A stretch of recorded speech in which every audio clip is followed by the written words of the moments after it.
Quand j'ai quelque chose à dire, je cherche différentes façons de le faire. Et cette façon-là, c'est peut-être la plus compliquée.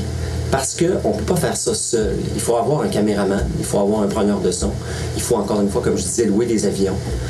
Il faut avoir un budget incroyable, contrairement à écrire un livre ou écrire une lettre d'opinion. Mais j'ai voulu prendre la population un peu par la main et leur montrer mes découvertes par rapport aux conséquences qu'ont les détournements de rivières et les envoiements de grands territoires sur le nord du Québec.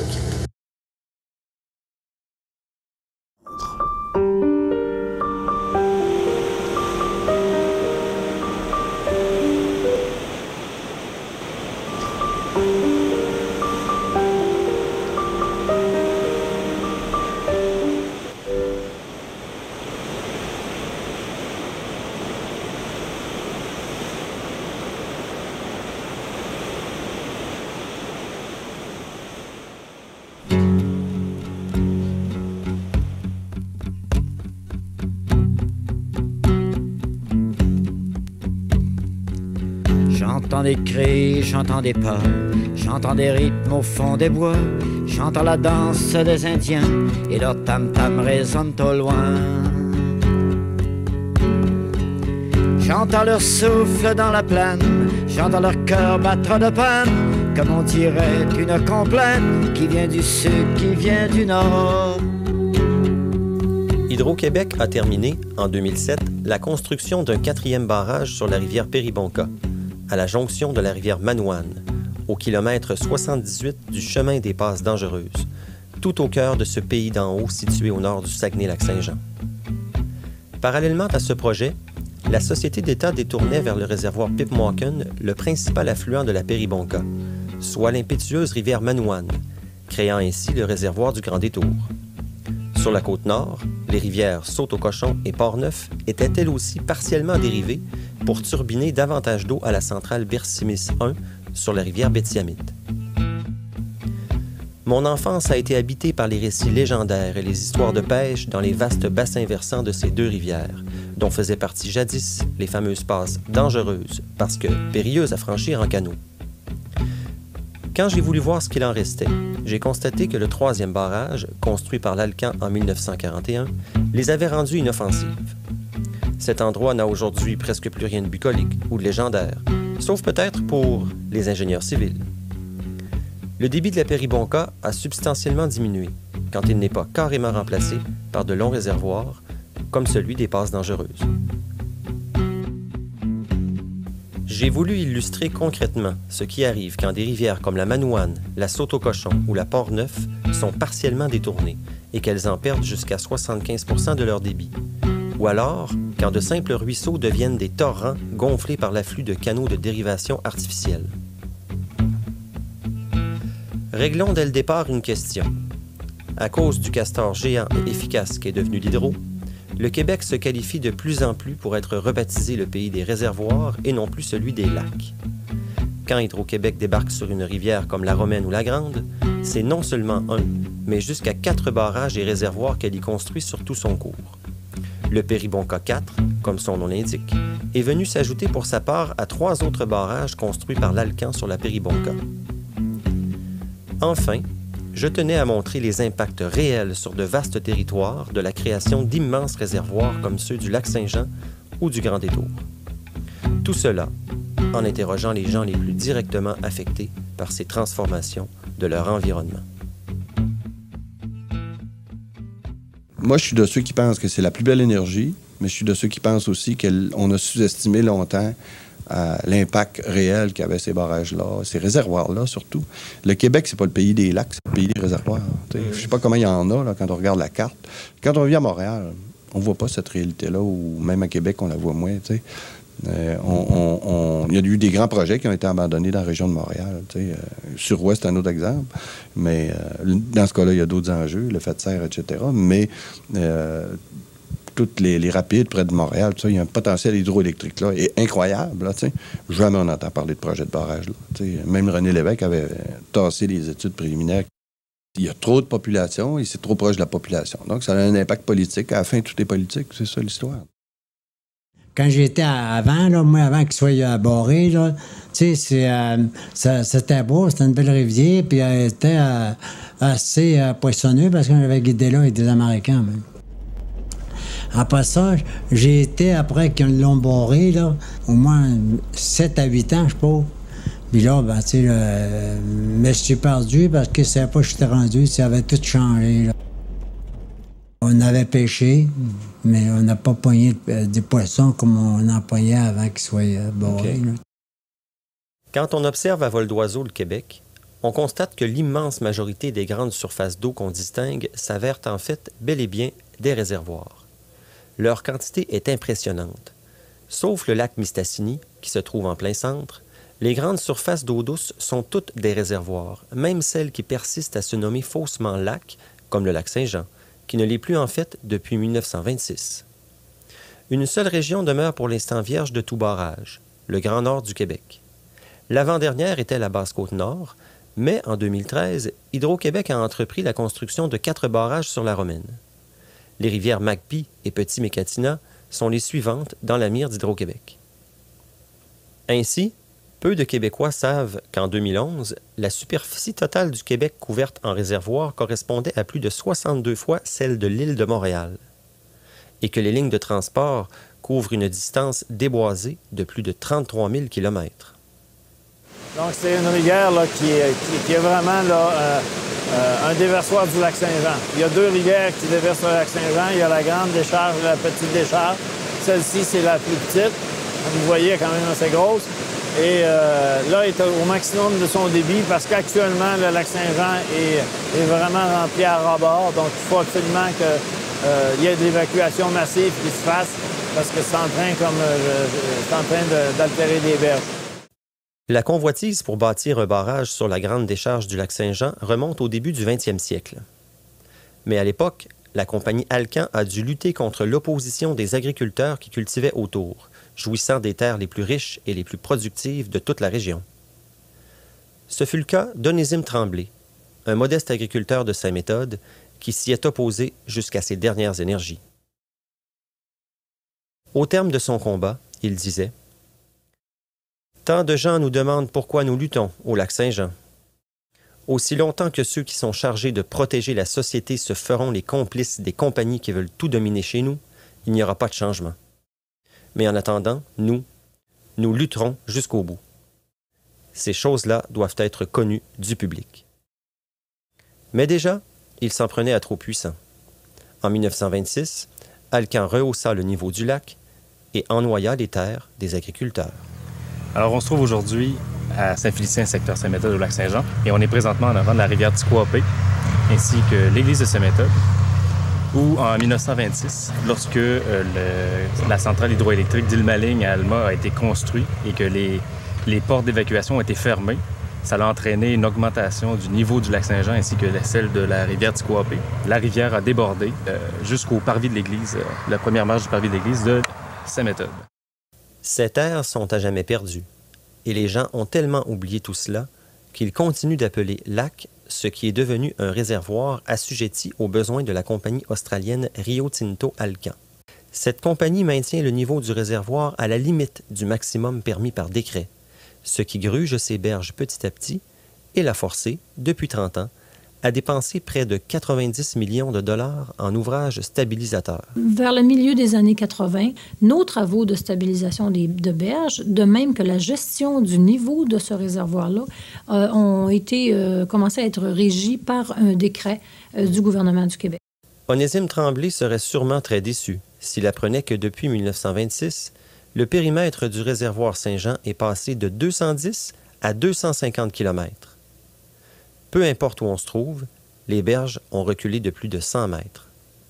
Malgré les nombreuses sorties publiques des riverains, le niveau du lac est demeuré élevé depuis plus d'une semaine. Le ministre Alexandre Cloutier croit que Rio Tinto Alcan a un rôle à jouer dans ces bris. Ça brise aussi des terrains pour les propriétaires privés qui voient des investissements importants qu'ils ont faits être détruits par une entreprise privée. Il s'est mangé au moins, moi je dirais, entre 50 et 75 pieds facile, peut-être 100 pieds de sable lourd qu'il avait mis là. Ah, autrefois, il y avait du poisson terriblement au lac Saint-Jean. Il y avait du poisson par rapport que les rivières étaient pas aucun. Il n'y avait aucun barrage de la rivière. Hein? Quand elle descendait de là, elle ne monte pas le barrage des sites. Là. Ça n'a pas d'allure. Puis depuis qu'ils ont barré les barrages, ben là, il n'a pas pu fournir le lac. Puis lorsqu'ils ont fait la bêtise, là, ils ont creusé un chenal à partir à Roc-Roberval, là-bas, jusqu'à la plage. Ils ont creusé un gros chenal. Ils ont tout détruit ça. On est rendu aujourd'hui avec plus de 4000 riverains autour du lac. Alcan est propriétaire des 2/3 du pourtour du lac. Évidemment, c'est une entreprise privée qui a intérêt à utiliser le moins possible l'hydroélectricité qui lui vient d'Hydro-Québec aussi. Parce que depuis l'usine d'Alma, il doit avoir des certaines 350 mégawatts qui doit être rendu disponible pour Alcan, par entente, sans contrat secret, là, tarifaire industriel. D'abord, ils ont bien entretenu ce qui leur a été cédé. Ils en sortent un maximum d'énergie. Et je pense qu'ils sont un modèle dans la gestion des barrages. Non seulement je pense, je le crois. Ils sont extrêmement performants. Fiez-vous à eux pour gérer chaque millimètre d'eau. Pour les gens d'Hydro-Québec ou de Rio Tinto, là, c'est de l'argent. C'est de la perte, ça, là. C'est de la perte. C'est presque scandaleux pour eux autres. Là, ils n'ont pas le choix. Parce que le lac Saint-Jean est trop plein. Parce que normalement, ils turbineraient. Là, ils ne peuvent pas turbiner plus. Parce qu'ils turbinent au max. Parce qu'au moment, quand Alcan turbine le maximum de leur eau et qu'ils veulent faire monter le lac Saint-Jean, bien, cette rivière-là est enmâchée, elle aussi. Et ils ferment les vannes, puis il n'y a pas d'eau. En fait, il y a 12 mètres cubes d'eau minimum dans cette rivière-là. Et j'aurais aimé ça pouvoir vous la montrer quand elle est à son plus bas niveau, parce que ça aurait pu vous donner une idée de ce que va être le débit d'eau dans la rivière Ouiachuan à Val-Jalbert. Parce que ici, là, le débit d'eau minimal, c'est 12 mètres cubes, et le minimum à Val-Jalbert, c'est 0,3 mètres cubes. Les gens n'en reviendront pas quand ils vont voir ce que ça va avoir l'air. C'est sûr que la personne qui est au camping de Val-Jalbert, qui se lève à 7 h du matin, qui prend une belle bouffée d'air, puis il dit « Je vais aller voir la chute », il n'y aura pas de chute. Heureux des lacs et des forêts, heureux des bisons qu'ils s'aimaient, assis le soir... Dans les années 90, Hydro-Québec a dû remballer ses ambitions d'harnacher une charge majeure du lac Saint-Jean, soit la rivière Ashwaubenon, un impressionnant affluent demeuré vierge. À l'époque, le mouvement d'opposition avait été d'une efficacité redoutable. Lançant la flèche au caribou, belle fourrure et bonne chair. En fait, il y avait un regroupement de protection de la rivière Ashwaubenon qui comptait 12 800 membres, ce qui s'est jamais vu dans toute l'histoire des groupes environnementaux. Le regroupement pour la protection de la rivière Ashwaubenon a lancé un cri du cœur. S'il vous plaît, là, libérez cette rivière de son hypothèque.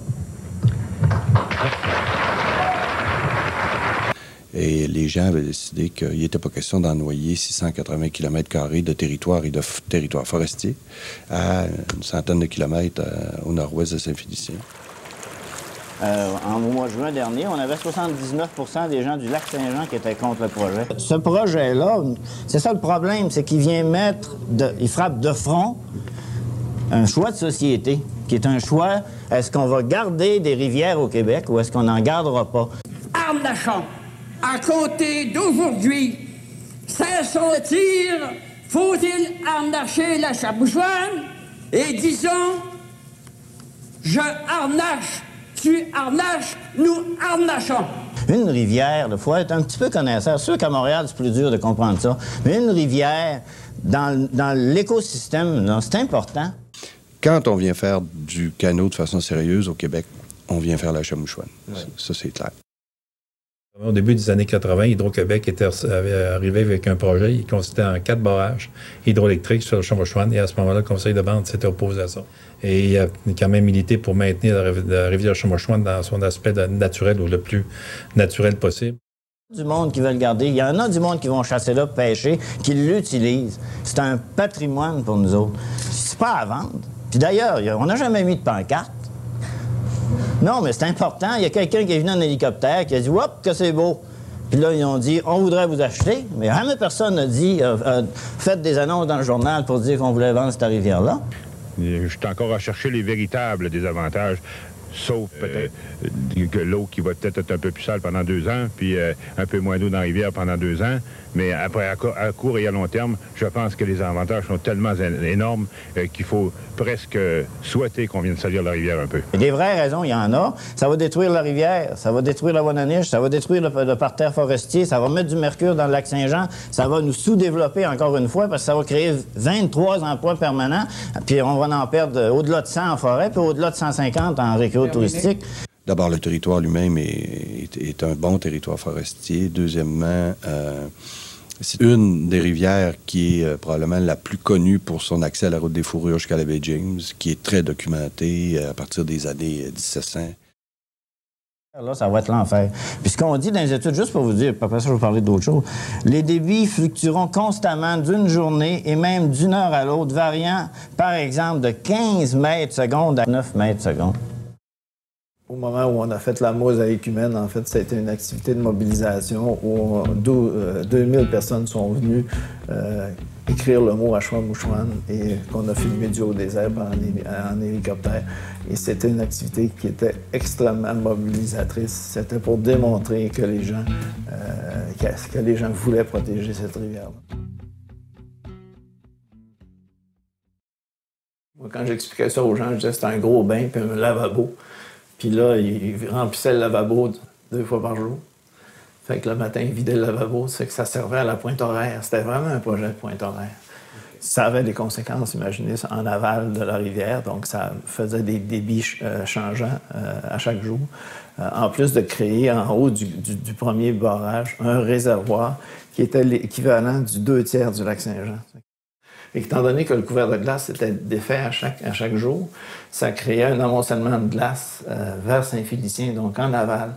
Et lorsqu'ils sont revenus avec des études complémentaires, ils avaient proposé un 3e barrage qui aurait été juste ici, là, et qui aurait retenu les glaces l'hiver. C'était un barrage gonflable.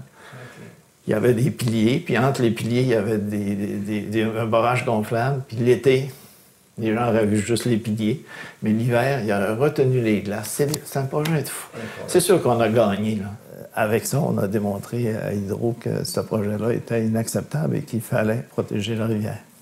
Alors que dans leur cas à eux, dans les sondages, parce qu'ils ont fait des sondages tout au cours de cette période-là, de 89 à 93, plus ça allait, pire c'était pour leur projet. C'est un phénomène qu'Hydro n'avait jamais vécu avant.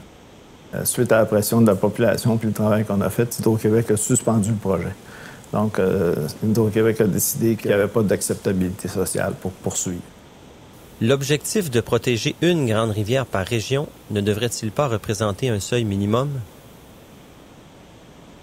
Les parcs sont protégés du développement hydroélectrique, mais pas les réserves fauniques. Cependant, les réserves fauniques avaient quand même protégé du développement de villégiature.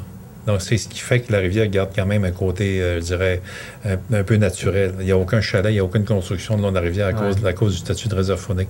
Fait qu'à notre sens, c'était quand même bien. Là. Ça a été bien d'avoir protégé ça. Puis on pense que ça devrait continuer. C'est à peu près la seule rivière qui est protégée dans le coin. La loi 129, la loi sur la conservation du patrimoine naturel, qui a été mise en vigueur en décembre 2002, ce qui permet au gouvernement du Québec de désigner des aires protégées pour atteindre 8 % au Québec d'aires protégées.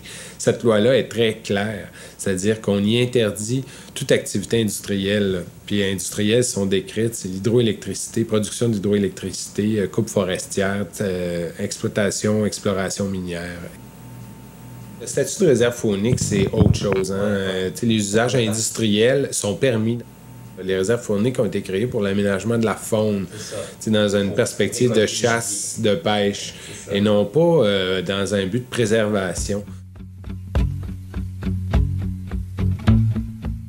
On a le réseau hydrographique le plus beau du monde, puis on n'a même pas de programme qui, au moins, classifie les rivières en fonction de d'autres valeurs que l'hydroélectricité.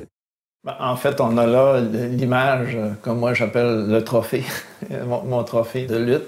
On voit là l'image de la réserve aquatique projetée de la rivière Ashwamouchwan. Si on est en canot sur la rivière et qu'on part du lac Ashwamouchwan, en fait, et qu'on descend, visuellement, tout ce qui va être vu du canot est protégée de l'exploitation hydroélectrique, naturellement, mais forestière aussi, minière. La prochaine étape, c'est qu'il faut que cette aire protégée-là soit décrétée réserve aquatique permanente. Et c'est pas encore fait. On travaille encore, on fait encore des démarches. Comme je vous le dis, je suis encore président du regroupement pour la protection de la rivière Chouan-Mouchouane parce qu'elle n'est pas définitivement protégée. Au moment où on se parle, qu'on va tourner ces images-là, il y a 1,9 % du territoire du Saguenay-Lac-Saint-Jean qui est protégé. Puis là, on parle de tout type de conservation confondue. Là, il y a, je ne sais pas combien il y a de statuts de conservation au Québec, il y en a une cinquantaine. Aujourd'hui, on a un objectif de 8 %. Je vous dirais qu'on est en retard sur plusieurs pays, qui eux autres sont déjà rendus à 12 % de protection, puis que les objectifs ont augmenté parce que les connaissances aussi, les recherches ont avancé dans ce domaine-là. Puis on dit qu'aujourd'hui, 8 % c'est très peu.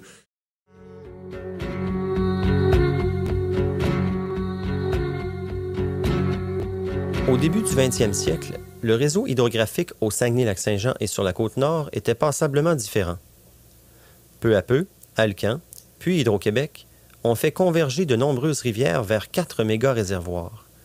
Le réservoir Pipewonken, le réservoir Manicouagan, le réservoir aux Outardes et le réservoir ou lac Saint-Jean. Par exemple, l'eau des 4 réservoirs du bassin versant de la Péribonka est turbinée une 5e fois par la centrale de la grande décharge du lac Saint-Jean. Depuis 1995, Hydro-Québec cherche à augmenter les apports d'eau dans ces centrales, puisque les réservoirs ne sont remplis qu'à 80 % de leur capacité, ce que favorise le triple détournement des rivières Saut-au-Cochon, Port-Neuf et Manouane. Le Péribonka 4, qui était l'option, en fait, que le regroupement avait sorti avec une coalition de gens du milieu régional. C'est un projet qui ne crée pas de réservoir nouveau. Il crée juste un petit réservoir. Ça intercale entre 2 barrages de Rio Tinto-Alcan.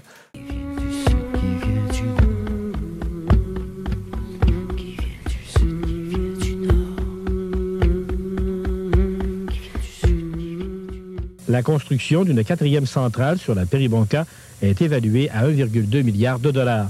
Elle produirait 392 mégawatts. Cette centrale produirait 20 fois plus d'énergie que les 2 projetées sur la Chouan-Mouchouane. De plus, ce projet créerait 18 fois plus d'emplois directs lors de sa construction. Pour ce regroupement, l'option Péribonka offre plusieurs avantages. 26 km² de territoire perdu seulement, comparé à 773 sur la Chouan-Mouchouane. Une rivière déjà utilisée pour l'hydroélectricité, une rivière qui sert déjà de potentiel. Écoutez, c'est sûr que le projet Péribonka 4 a des conséquences, mais beaucoup moins importantes. Et nous, on a toujours dit, tant qu'à avoir une rivière qui est déjà enhachée, ben, mettons le plus de barrages possible sur cette rivière-là. On avait suggéré à Hydro-Québec et au gouvernement de procéder sur la Péribonka plutôt que sur la Chouan-Mouchouane. On trouve ça intéressant que le gouvernement la reprenne et je pense qu'à long terme, ça va être bénéfique pour le développement de la rivière Chouan-Mouchouane. On va retrouver un peu cette espèce de grande falaise, un peu à l'image des fjords du Saguenay, là. C'est des paysages qui sont rarement vus. C'est ça qui est de valeur. C'est des paysages où les gens vont pas là parce que c'est assez éloigné, mais où on est mal organisé aussi pour s'y rendre. Ça veut pas dire parce que c'est loin que ça n'a pas de potentiel. Souvent, c'est ces paysages-là qui sont exceptionnels. Plus ils vont devenir rares, plus ils vont prendre de la valeur aussi. Donc, moi, je pense qu'ils méritaient d'être préservés. Mais naturellement, dans le dossier des aires protégées, cette proposition-là a été rejetée. Dès que tu as un titre minier, dès que tu as un titre hydroélectrique sur une rivière, tu ne peux pas la préserver. Maintenant, on s'est donné une manière d'examiner projet par projet pour savoir si un projet est acceptable ou non. Surtout avec le projet de la rivière Péribonka. Il y avait une particularité dans cet endroit-là, c'est-à-dire que la rivière Péribonka, c'est un endroit qui est quand même relativement escarpé. C'est comme une espèce de petit fjord. Donc, l'ennoiement n'est pas tellement étendu comparé à bien d'autres projets. C'est un ennoiement qui est un peu longiligne. Là. C'est-à-dire que la rivière, grosso modo, la rivière elle-même a peut-être un quart de kilomètre ou un demi-kilomètre, mais elle va passer à peu près un kilomètre de diamètre, à peu près, là, sur une longueur de 30 kilomètres. L'autre fait, c'est que c'est un endroit qui est très peu utilisé pour les descentes en canot.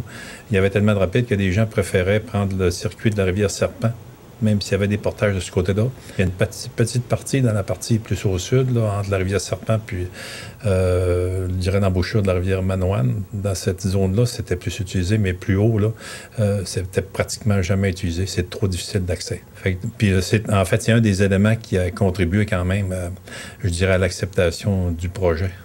Il y a peut-être des effets négatifs là, sur des parties de la faune, mais il y avait aussi des effets positifs. Et surtout, c'est que le projet maintient presque toujours le même niveau d'eau. Donc, il n'y a pas de marnage important, là, dans le plus peut-être 1 mètre. De sorte qu'en n'ayant pas ce niveau, cette fluctuation de niveau-là, le niveau reste constant. Et ça nous permet, au contraire, d'utiliser beaucoup plus de territoire qu'on l'avait avant. Avant, il était inutilisable à raison des rapides. Un soir de lune, tout a changé. Des hommes blancs sont arrivés, venus des mers et des rivières, parlant un langage étranger. Ils ont pris leur pays, leur terre et les forêts qu'ils aimaient tant. Sans peau de castor pour un miroir, les vrais sauvages étaient des blancs. C'était le paradis, là c'est l'enfer. On peut dire ça de même. Je vivais à travers les loups à 4 pattes, mais là, j'ai rendu une gang de loups à 2 pattes.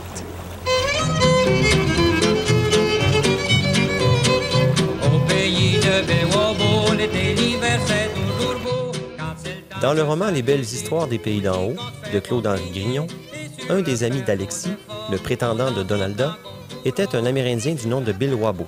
Jeannot Gagnon se fait justement surnommer Wabo parce qu'il vit à l'indienne. Son mode de vie a été concrètement et durablement affecté par le projet Péribonka 4. Nous sommes allés les rencontrer. C'est petit qu'un Christ.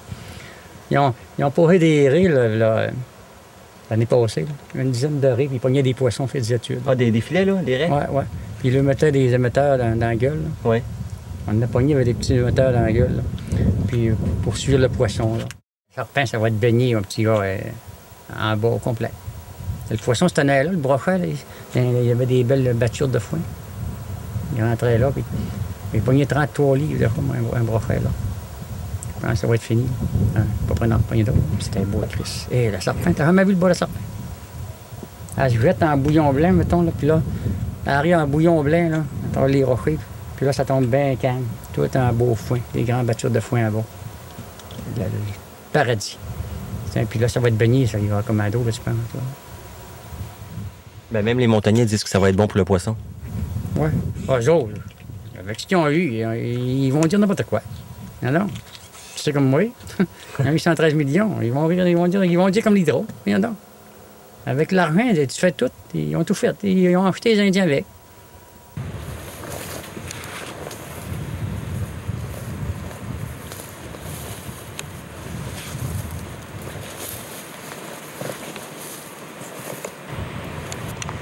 Ouais, c'est spécial là-bas, l'îlot boisé. On peut plus aller sur l'île, fait que...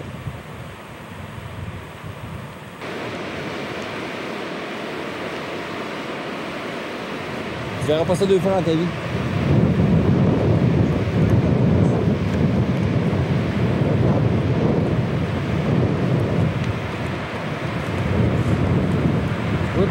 Plus que je vais voir de ça, mieux mes fonds mutuels vont se porter, plus je vais prendre ma retraite jeune. Quand ils ont fait le barrage, ils ont tout inondé jusqu'à la sortie des tunnels, les chutes des passes. Ils ont monté l'eau, là, de la Péribonka 4, là. La truite, elle se tenait dans la rivière, elle était oxygénée par l'eau. Mais quand ils ont monté l'eau, elle n'avait plus d'oxygène, là. Où est-ce qu'elle allait chercher son oxygène, là? Au pied de la sortie du barrage de l'Alcan. Là, le monde s'est mis à pêcher là, ça arrivait avec des belles collières de truite de 3-4 livres, là. Puis après ça, il y avait peut-être une dizaine de chaloupes. Ce qu'ils ont fait, ils ont vidé ça, là. Les autres, ils ont ensemencé de la truite grise là-dedans, puis ils ont mis des puces après la truite grise pour voir si elle allait s'en prendre. Là, ils sont mis à prendre de la grise, là. Là, ils ont arrêté la pêche pour 5 ans. Il n'y a plus personne qui peut pêcher, là. Ils ont arrêté la pêche pour 5 ans parce que le monde pêchait la truite que les autres avaient ensemencée. Puis de la truite, là, trouve-moi un gars depuis 4 ans qui a pogné une truite là-dedans, là. Je te lève mon chapeau.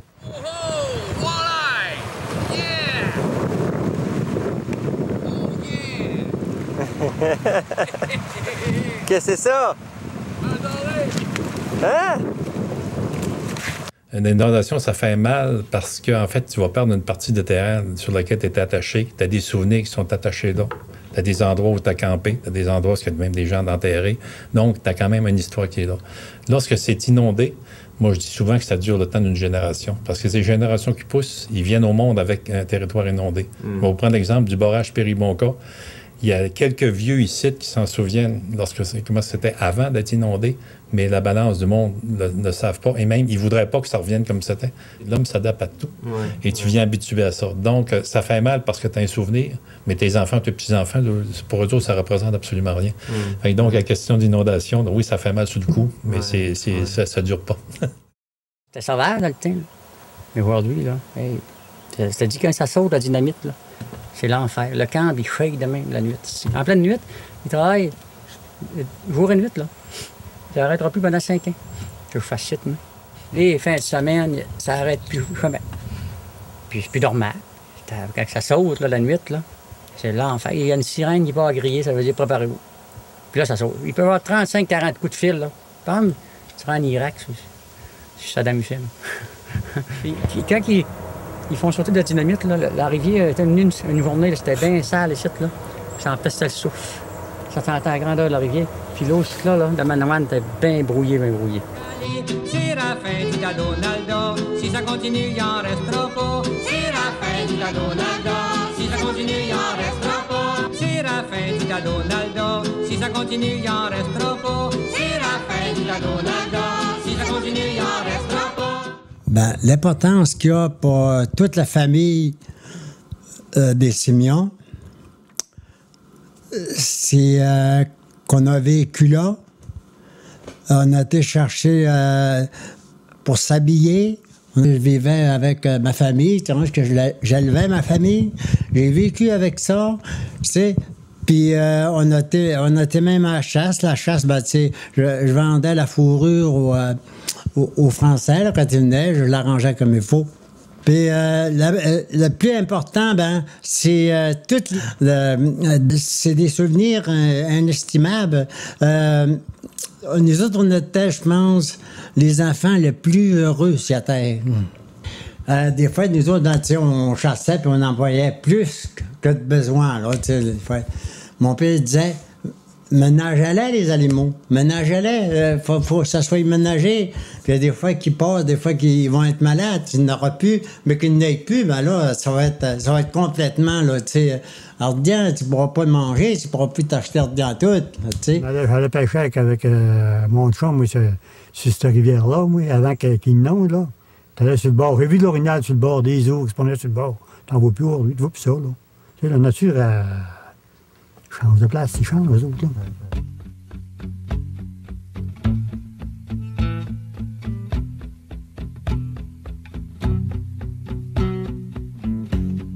Ça, c'est l'ancien pont. Oui, tous les 2 jours, j'allais prendre des photos. On voit que l'eau monte tout le temps, regarde. Ça, c'est le chemin qui prenait le pont, c'était avant, au début de tout, là, qui arrivait là, au début du pont, là. On est assis en photo à la disparition de la rivière. Oui. Oui, on le voit, je faisais des mains. Tu vois-tu, gars? Il y a de moins en moins de rapides. Il y a moins en moins de rapides. Il y a une balle de pluie. Et là, ça devient un lac. Ah, mon Dieu, oui. Allez, là, regarde. Il était ici, il regardait. Il dit, maudit de valeur, on venait de part de notre rivière. Tu vois-tu ce que le pont était là tout à l'heure en bas, là, puis les rapides? Tu vois plus rien, là. Plus rien tout. Quand j'ai monté ici, ça fait 35 ans que j'étais ici. Quand arrivé, c'était bien boisé, là. J'ai fait bouler ça par un boule, puis ouais, je suis mort ici, moi. J'adore ça. Moi, dans ma tête, là, quand j'étais jeune, la place Paris-Boncoeur, là, à partir de Lac-Chitagoma, aller jusqu'à Montagne-Blanche. Ça, c'était, moi, je trouvais la rivière la plus belle au monde. Et les tam-tams ont résonné du plus profond des bois la nuit. Ils ont sorti le tomahawk et s'est fâché œil de perdrix. Transformer un lac ou une rivière en réservoir, c'est sans contredit un profond changement de nature. Le BAP a d'ailleurs conclu que la dérivation partielle de la Manoane proposée par Hydro-Québec était, et je cite, « inacceptable puisque le débit résiduel de la rivière serait insuffisant pour protéger ses usages actuels et potentiels et notamment garantir la survie de la Wananiche. Les impacts du projet, ajoutés à ceux des projets précédents, pourraient compromettre la survie de certains habitats et de certaines ressources du milieu.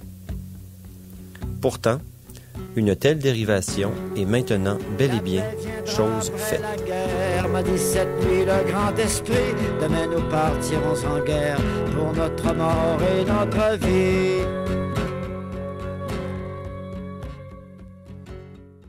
Ici, on a une vision plus précise de ce qu'implique le détournement d'une rivière imposante comme la Manouane. On installe des digues qui retiennent l'eau et inversent le sens de son écoulement. Ce cas-ci a plus spécifiquement rehaussé le lac du Grand Détour.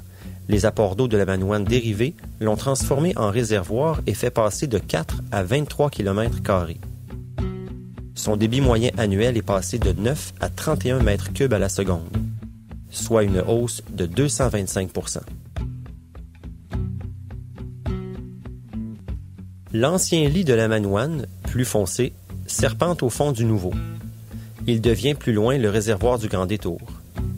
Par le biais d'un canal de dérivation excavé dans le roc, il forme ensuite les lacs numéros 1 et 2, puis rehausse le lac Patrick, pour enfin se jeter dans le ruisseau aux Hirondelles, dont le débit est passé de 1 mètre cube à la seconde à un torrent de 33 mètres cubes à la seconde. À son tour, il se jette dans une baie du réservoir Pipmauken pour enfin aboutir dans les turbines de la centrale Bercimis, plus au sud. Selon le Bureau d'audience publique en environnement, 675 des 8000 derniers caribous forestiers du Québec fréquentent ce secteur. Ce canal représente désormais pour eux un obstacle infranchissable. Qui vient du sud, qui vient du nord. Qui vient du sud, qui vient du nord. Quand ils ont déversé par la Manouane, c'était la première fois qu'Hydro-Québec changeait des eaux de bassin versant. Ça ne s'était jamais fait avant.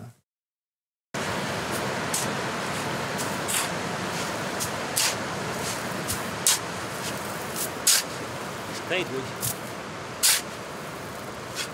On entasse de la terre. Faut entasser de la terre pour faire des barrages.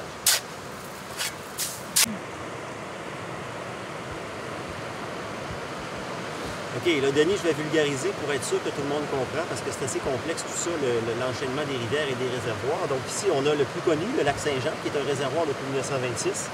La grande décharge ici qui jette dans le Saguenay, finalement. Et la petite décharge, c'est l'évacuateur de crue qui est là. Alors, on l'a filmé dans le film, celui-là. La Chouette-Mouchouane, c'est un effluent vraiment majeur, donc qui a été préservé d'un barrage qui a rennoyé aussi gros que le réservoir Saint-Jean.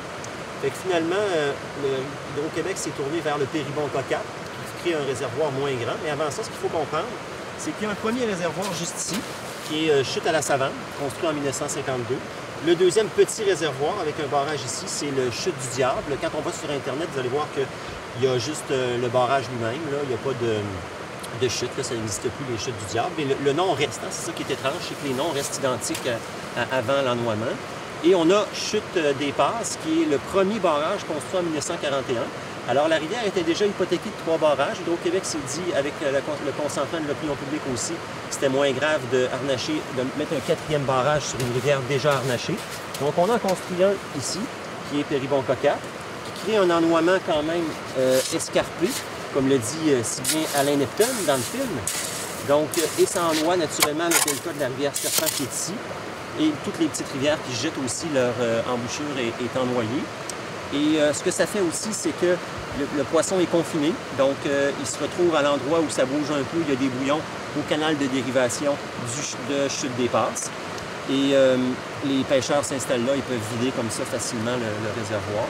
Parce qu'il n'y a pas de passe migratoire. Ce qu'il faut comprendre, c'est que sur 1700 barrages de plus de 2,5 mètres au Québec, qu'ils soient publics ou privés, il y a seulement une dizaine de passes migratoires. Donc, les poissons sont condamnés à être aspirés comme dans une baignoire, là, dans le canal de dérivation qui mène à la centrale, sont turbinés et leur vessie natatoire explose à cause des changements de pression.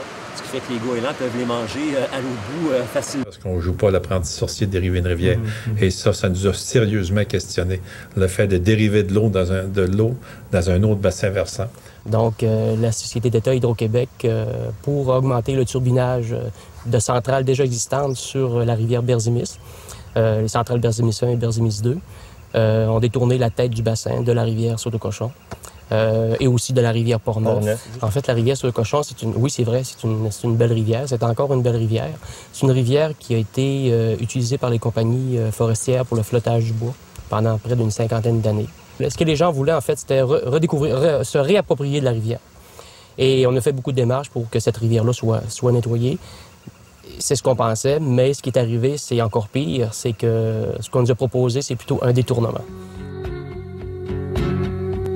J'entends des cris, j'entends des pas, j'entends des rythmes au fond des bois, j'entends la danse des Indiens et leur tam-tam résonne au loin. J'entends leur souffle dans la plaine, j'entends leur cœur battre de peine, comme on dirait une complainte qui vient du sud, qui vient du nord. Pourquoi on veut la détourner d'abord? Parce qu'on se dit qu'il y a assez d'eau pour l'Alcan, on n'a pas besoin de plus. Et Hydro-Québec veut turbiner davantage d'eau à Bercimis, dont le réservoir, qui est le réservoir Pittwaken, n'est pas à pleine capacité exploitée, à peu près à 80 % à ce moment-là. Donc, on prend une partie de l'eau de la Manoine, on rehausse le niveau par des digues, ça renverse ici, il y a plus d'eau dans le Pittwaken, qui se déverse dans Bercimis 1 et 2, donc turbiné 2 fois, et après ça, ça en va dans le fleuve.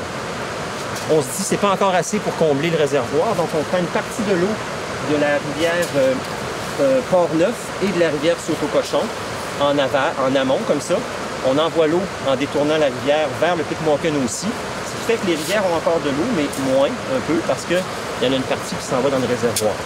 Alors c'est comme ça que Hydro-Québec réussit à augmenter les apports d'eau dans ses centrales en détournant les bassins versants. Et c'était la première fois de l'histoire du Québec que ça se faisait avec la Manoine. Ici, on voit que l'ennoiement a temporairement créé une zone marécageuse, un bayou à la québécoise. La topographie entourant ce secteur de l'ancien lac du Grand Détour est assez plane, si bien qu'il n'est pas certain qu'il sera complètement ennoyé. Cette digue retient presque toute l'eau, mis à part un tuyau d'à peine 1 pied de diamètre laissant passer un mince filet d'eau pour alimenter en eau et en oxygène l'ancien ruisseau devenu marais stagnant. De l'autre côté, on voit qu'un secteur non déboisé au préalable a été inondé. Tu prends la Manoine là, direct, c'est sûr qu'aucune de moins, parce qu'elle est rapide en masse, puis il n'y a pas d'eau quasiment, puis l'eau est claire. Alors la Manoine, a peur de monter dedans. Oui, c'est ça. Dans Péribonka, au four, il y a épais d'eau, puis l'eau est plus brune. Puis ça fait que c'est pour ça qu'elle se tient là. Je sais qu'ils ont fait, as-tu vu les chemins qu'ils ont fait faire des fourrières? Non. T'as pas vu ça? Non. Non, à peu près 1000 de chute, là. C'était dans une de mes trails que j'avais, là, je descendais, je montais de la Manoine, en chien de traîneau, je partais sur la Manoine qui était efflée. Puis là, je remontais il y a un chemin, c'était en haut. Je remontais au chemin, c'était bien de pic de même. Ma trail était là. Ben là, ils ont fait un chemin de boule, mon boy. Puis ils ont fait au moins 3 km long de la rivière Manoine. Tout boulé avec une pelle mécanique, puis un boule. Puis ils ont refait un autre plus haut, à peu près 10 km plus haut. Encore un chemin qui va à Manoine. Puis ils ont charrié des méchants tas de pierres, là, mon boy. Tabarnak, tu verrais un tas de pierres qu'ils ont charrié là. Pour mettre dans Manoine, puis l'effrayère, justement. Et tu verrais, t'as pas vu ça, comment t'avais vu ça? Non, pas encore. Pas encore. Puis tu allais le voir? D'après l'Évangile, que l'homme fou va se détruire lui-même. Puis c'est pas plus de preuve que ça. Ce sera plus la même rivière, là. Elle venait c'était comme un patinoire, on faisait du chien là-dessus. Il venait au rocher dans ça. Il y avait 4 pieds d'eau. Regarde. Ah oui, c'est du rocher. Le rocher, il rentrait dans ces îles-là. Il s'est caché, puis... Pour reproduire? Ah oui.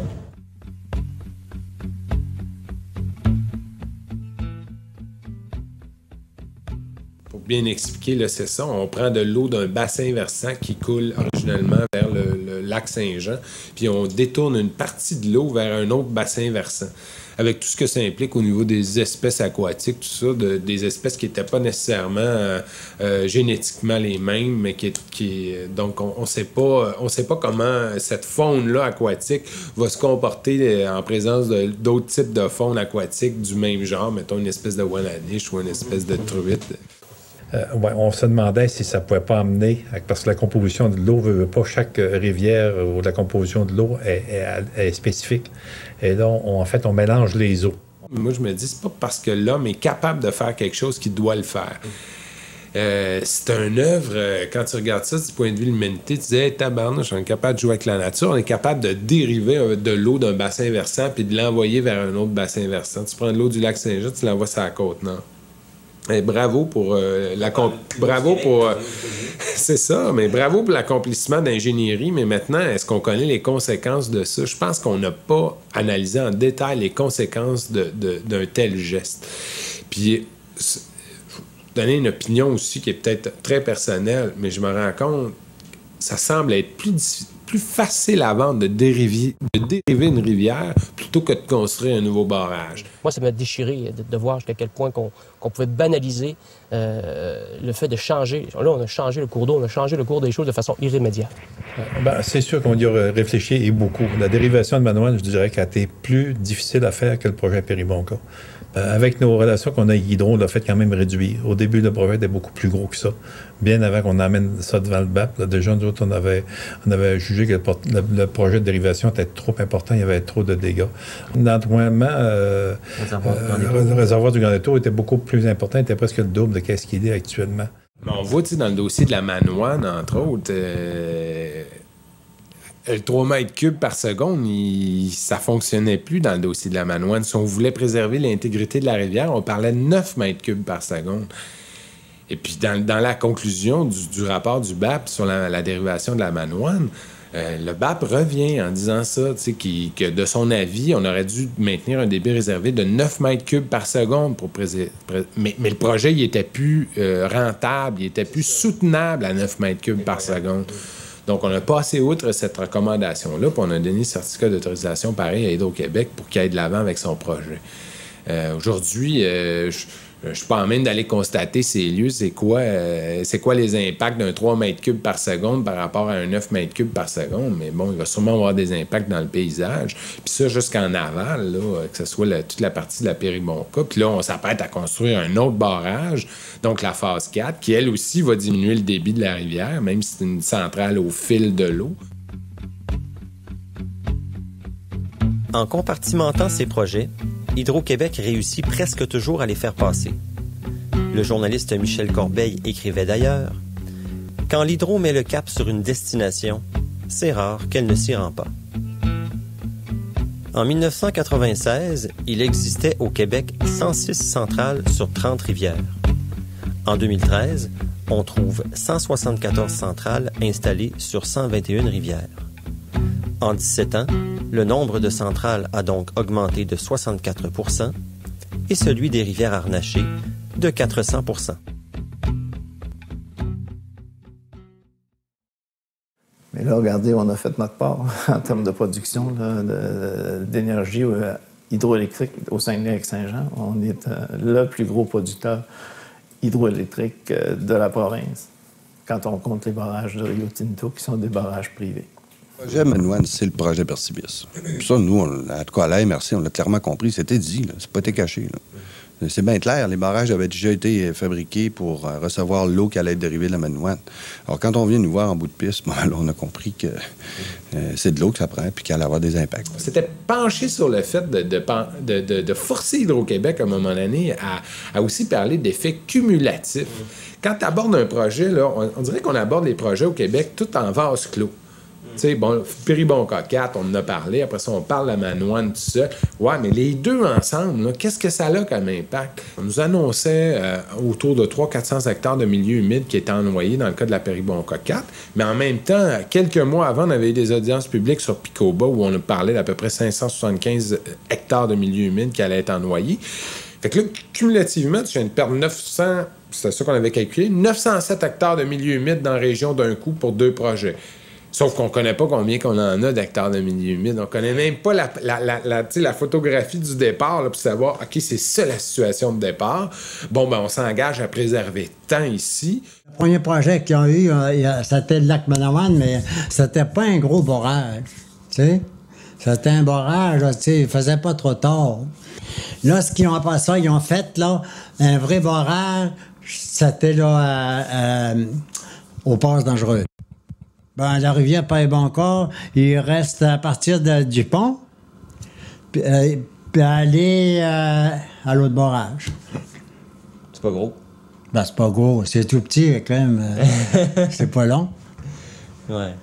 Puis la rivière, t'es pas train de marcher dedans, elle vient bien sec, là, quand tu fermes les pauses. Ils sont tombés comme des bœufs, les yeux ouverts dans la poussière. Avec leur sang, on a chanté, les profanes disent toi soit au Père. Oui, bien des lunes ont passé depuis le temps de ces Indiens, de l'est à l'ouest du pays, visage pâle se porte bien.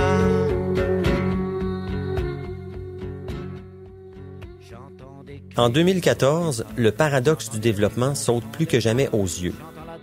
Alors qu'Hydro-Québec a augmenté sa production à la demande des gouvernements successifs, elle n'arrive plus à écouler ses immenses surplus sur les marchés, tant intérieurs qu'extérieurs. Elle doit donc consentir à vendre à perte, et la facture est à son tour refilée aux consommateurs. La croissance infinie des marchés aurait donc atteint ses limites. Qui vient du sud, qui vient du nord, qui vient du sud, qui vient du nord. Ils utilisent des mots qui sont toujours positifs. L'aménagement de la rivière, ils parlent d'équilibrer les formes, de multiplieront les îles. Naturellement, quand on fait un réservoir, ça fait des îles. Donc, vraiment, on voit qu'il y a vraiment là, un mandat donné. En communication, on travaille sur un seul côté de la médaille. Ces pronostics-là de manque d'énergie étaient que pour justifier la construction des barrages. Et dans le cas de la Chouan-Mouchouane, c'est ce qu'on avait prétendu, nous, à longueur de projet. Là, on a toujours dit que ce projet-là était injustifiable au niveau des besoins, mais Hydro-Québec créait l'impression, créait le besoin artificiellement, j'ai toujours été convaincu de ça, pour justifier la construction de barrages.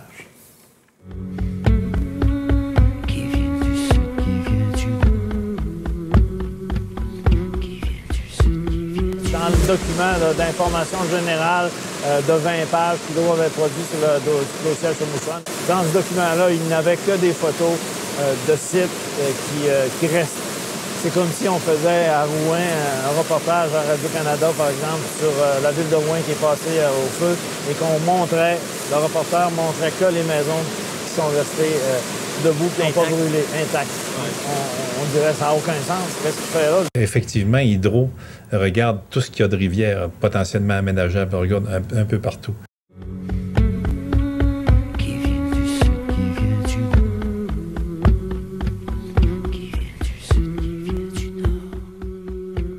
Il y a des choix, à un moment donné, qu'il faut qu'ils soient faits. Et on s'aperçoit que finalement, ce très grand Québec n'est pas si grand que ça au niveau des impacts politiques, sociaux, économiques. Les impacts sont majeurs partout. Les régions, en plus, sont dans un contexte difficile. Donc, tu sais, le problème est la grande consommation d'énergie. C'est lui le problème fondamental. On économise peu l'énergie. On a toujours reculé ce débat-là dans toutes les places publiques, même les gouvernements, l'Hydro-Québec, les gens ont jamais voulu faire face à la réalité de se dire il faut absolument bien consommer notre énergie. Ce qui fait qu'on laisse virer nos voitures aux lumières rouges, ce qui fait qu'on isole mal nos maisons, ce qui fait que nos thermostats ne baissent pas automatiquement à 8 heures le soir si on quitte pour une réunion, puis on revient à 11 heures ou à 6 heures, qu'on va revenir à 10 heures, etc., etc. On commence à avoir des vrais programmes. On commence, tu sais. Les barrages, ils en font, ils l'ont en pièces. Et ça va coûter 1,4 milliard. Ça fait 1,4 milliard, tu pensais? Incroyable. La route qu'ils ont refaite, là. Puis le pont, là... Ah oui, j'ai vu ça, on est venu par là. J'ai fait le pont que t'as pas reçu tantôt. J'aurais jamais cru un pont en plein milieu de Primo. Quand j'ai trouvé mon emplacement, ça m'a pris 9 heures à monter ici, par Notre-Dame-du-Rosaire, en bateau. Vraiment 45 forces. Mais là, je me rends avec mon truck à Rollcamp. Puis en plus, là, je trouve que c'est mon camp. Ouais. Donc on dirait, on voudrait faire de quoi? Ils sont les rois et maîtres. Toujours ça, l'argent. D'accord, les d'argent. Les gens ont un sentiment d'appartenance à leur pays. Ben, si vous voulez venir faire des petits dégâts dans nos marguerites, ben, vous allez compenser pour d'autres marguerites. C'est ça l'approche. Être les élus, beaucoup être les élus. Et les élus sont assoiffés par les temps qui courent. Il n'y a pas grand moyen, là, en ce moment, là, qui s'offre comme alternative. Il n'y a pas de politique d'occupation du territoire. On fait face à des crises de désintégration des régions qui sont incroyables. Je veux dire, les vitesses s'accélèrent tout le temps. Oui au développement, mais pas à n'importe quel prix. Puis, est-ce qu'on peut le faire pour que les Québécois, qui sont les premiers propriétaires de cette ressource-là, puissent en profiter au maximum?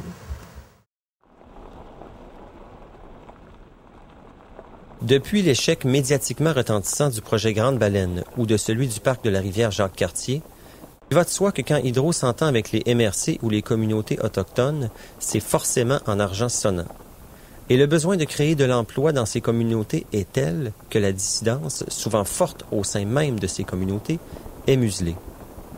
Par exemple, le projet East Main 1A Rupert-La Sarcelle rapportera 70 millions par an au CRI pendant 50 ans. Et Hydro-Québec va de l'avant, même si 75% des 3000 CRI des 3 communautés touchées se sont prononcés contre. Ce qui fait les prix, c'était le conseil, c'est ça. Le conseil, il dit, ça, c'était tout à moi. À moi. Tu sais. Mais ça peut pas être à lui pantoute, parce que, je sais pas, moi, le conseil, il a jamais monté là. Il a jamais été voir ça. Ils ont été voir en avion, c'est tout. Puis le conseil d'une réserve, c'est un conseil de blanc qu'on appelle, tu sais. Parce que les Indiens, les autres, ils n'ont jamais fait de conseil. Donc, on en est arrivé quand même à une entente qui est sur 50 ans, mais de 113 millions. Ça donne quand même un sérieux coup de pouce au développement. Mais en plus aussi, avec les entreprises de communauté, dont une entreprise communautaire comme entrepreneur général, on va avoir des contrats pour aux alentours de 80 millions dans la construction. Donc, ça fait travailler quand même du monde. Oui.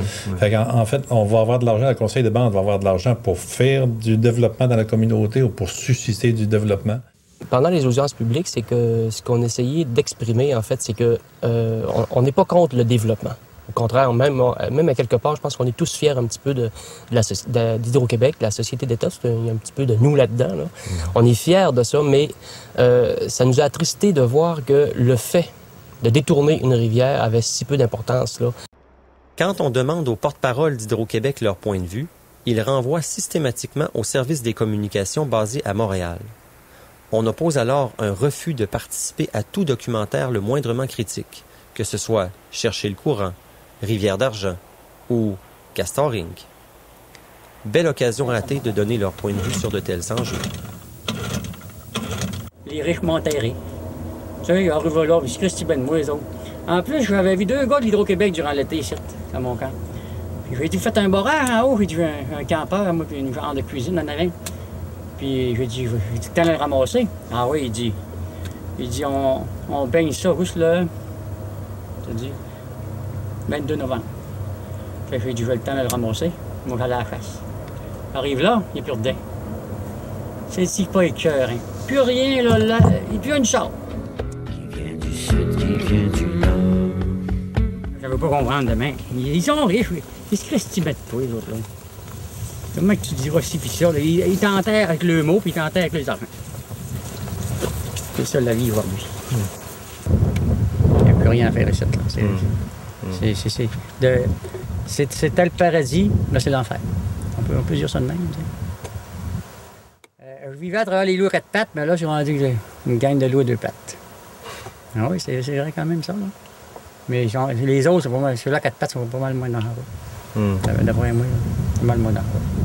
Parce que comment je dirais, je m'en vais pas, les Hydro-Québec, ils diraient, tu t'en vas. Je dois dire, s'il y a de l'homme, il y a de l'hommerie. Là, il y en a de l'hommerie. Je pensais pas qu'il en reste un haut. Quand j'arrivais, là, c'était le paradis sur terre. Là, je me rappelle, il y avait une portée de petits canards là, avec le mets, là, que je trouvais ça beau. Je me déboisé, je me suis bâti, j'allais à Péribonka. C'est le bonheur, c'était le bonheur. Mais ça fait 35 ans. J'aurais jamais pensé qu'il viendrait là un jour. Jamais. Hydro-Québec est une entreprise là, qui avait les moyens de ses ambitions, comme on dit. Et il a fallu que la population vraiment se mobilise pour qu'on puisse démontrer à la société d'État que les gens voulaient garder ce territoire-là. C'est un territoire qui était utilisé par la population et démontrer que la population voulait garder le territoire intact. L'autre problématique qui s'ajoute maintenant à Hydro-Québec, c'est qu'Hydro-Québec est devenu un pourvoyeur de fonds immense du gouvernement. Et suite à toute la déréglementation, Hydro-Québec voit des opportunités énormes en termes d'exportation. C'est triste, là, parce que Hydro-Québec, c'est une société d'État, il ne faut pas l'oublier. Donc, ça devrait normalement être un promoteur différent des autres. Il devrait tenir compte plus des choix de la population puis de l'intérêt global de la population. Et ils ont tout fait ce qu'ils pouvaient pour le vendre. Malheureusement, ils ont échoué. C'est une grande victoire au Canada d'avoir réussi à bloquer ce projet-là, mais Hydro a quand même dépensé 40 millions. Le puissant Goliath, c'est l'imposante société d'État qui est devenue Hydro-Québec, qui doit produire pour renflouer les coffres du gouvernement du Québec et qui est en mesure d'investir des sommes phénoménales dans la promotion de ces méga-projets. De l'autre, David, représentant les intérêts des usagers du territoire affectés par ces mêmes projets.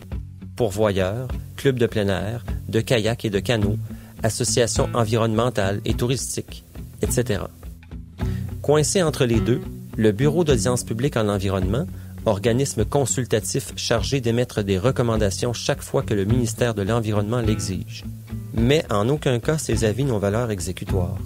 Le ministre demeure tout à fait libre d'en tenir compte ou non. Puis aujourd'hui, on se retrouve avec, lorsqu'on construit des barrages dans des régions, Hydro-Québec maintenant négocie des ententes à la pièce, mettons, avec les MRC. Dans le cas ici, il y en a deux. Dans le cas de la dérivation de la Manoine, on a négocié une société en commandite avec les MRC, les territoires de MRC qui étaient touchés. Ententes qui ont été signées avant même que les autorisations du Bureau d'audience publique sur l'environnement aient donné leur accord pour le projet. Puis on sait que le Bureau d'audience publique n'était pas favorable à la dérivation de la Manoine. Donc, quand on est un organisme comme une MRC où on est responsable de faire l'aménagement du territoire, puis on a déjà accepté de l'argent avant même que le Bureau d'audience publique se prononce sur le projet, moi, ça me pose un problème de conscience. Le BAP, il permet d'ajuster les projets le mieux possible, avec le moins d'impact possible, puis avec le plus de mitigation possible. Donc, de projets alternatifs qui vont venir compenser. Rendu au BAP, là, les populations ont de la misère à se faire entendre. Alors que quand on sait qu'au Québec, on n'a plus aucun lieu où on peut débattre la justification des projets d'Hydro-Québec. Avant, c'était la Régie de l'énergie, mais depuis les modifications de la loi en 1998, c'est le gouvernement du Parti québécois, il n'existe plus. On a retiré ça du mandat de la Régie, donc il n'existe plus. On ne peut plus aller dire « Hey, on n'est pas d'accord qu'il y ait un projet dans notre coin. » Tu ne peux pas te pencher sur la justification d'un tel projet. Tu as juste à dire, oui, tu peux aller te pencher sur les impacts environnementaux, tout ça, mais la justification dans la politique énergétique du Québec, ça, il n'y avait plus de place pour en débattre. Puis ce qui est important, c'est qu'on a bloqué le projet en avant-projet, phase 1. Ça, c'est important. C'est ce que je dis souvent quand je fais des conférences, puis j'explique aux jeunes que si vous avez des projets, il faut vraiment les attaquer aussitôt qu'ils démarrent. Parce qu'on n'est jamais en audience publique là-dessus. Là. Ils ne sont jamais rendus là. Sinon, c'est fini. Quand on est rendu en audience publique, là, on est perdu. Là. C'est rare que les projets sont abandonnés en audience publique. Qui vient du sud, qui vient du nord. Qui vient du sud, qui vient du nord. On a proposé, nous, de s'orienter plus et d'orienter le Québec vers l'efficacité énergétique, donc de façon à pouvoir économiser l'énergie plutôt que d'en produire de la nouvelle. Moi, je pense, là, tu sais, d'arrêter de faire des barrages aux rivières, premièrement, là, parce que ça, là, c'est vraiment un poison pour les rivières puis les lacs, tu sais, faire des barrages. À terme, ça va devenir tout aussi intéressant de produire des mégawatts en arbre nachant les maisons qu'en mettant de l'éolien ou qu'en mettant du solaire passif. Là, parce que l'énergie la plus verte, c'est celle qu'on ne consomme pas. À un moment donné, quand tu baisses ta facture d'électricité là, comme consommateur, là, juste ça, là, c'est un maudit bon incitatif. Moi, je pense que ça va commencer à se faire. Ils n'auront pas le choix. Ils n'auront pas le choix parce que tout le monde qui pourra contribuer à devenir un pool collectif de production à un moment donné, moi, je suis convaincu que ça va arriver et que les autorités vont finir par comprendre que c'est dans l'intérêt de tout le monde. En arrière, on a des enfants, là. C'est qui va lui rester au bout de ces autres-là. Là. Ils vont regarder un lac de même, là. Mettre dans le fond de ça, là. Ce que tu vois, c'est du bois. Ils ont arrêté le flottage du bois. Mais il y a 5 pieds d'épais dans le fond. C'est ça. C'est ça l'industrie aujourd'hui, là. Extrait de la lettre de Victor Tremblay, fils d'Onésime, à sa mère. 1927. Pendant ce temps, le premier ministre du Québec, Louis-Alexandre Taschereau, achève de vendre la province. Et le manque de fierté nationale chez notre population, l'avachissement de tous ceux qui auraient dû se dresser contre l'invasion, révèle une âme dépourvue de ce qu'il faut pour assurer l'avenir d'un peuple. C'est à désespérer de ma race qu'il en faudra des efforts et de la persévérance pour redonner à ce peuple une âme capable de se tenir debout. Je vous remercie beaucoup, M. Siméon. Oui, puis, ça me fait plaisir. C'est des choses que j'aime accepter parce que c'est des choses je sais qu'il nous fait tort, puis je sais qu'il vous fait tort, vous autres, avec. Tu sais, il n'y a personne, tu sais, qui dit, un barrage, puis tout ça, là, c'est très bon, c'est très...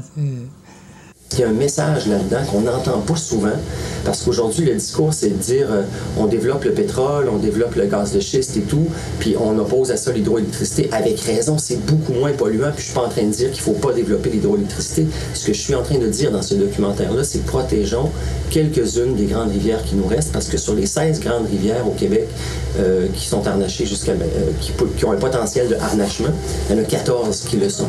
Donc c'est important qu'on protège les dernières. Je perdrais l'eau de ma rivière si j'en parlais. Le caillou se refait poussière quand il lui plaît. Mais si ton âme s'appareille à cause de mon peu de bruit, navigue au cœur et à l'oreille, arrive avant la fin des fruits. C'est le temps d'écouter la rivière. C'est le temps d'écouter un bouleau. Tant qu'il reste de l'air dans l'air, tant qu'il reste de l'eau dans l'eau.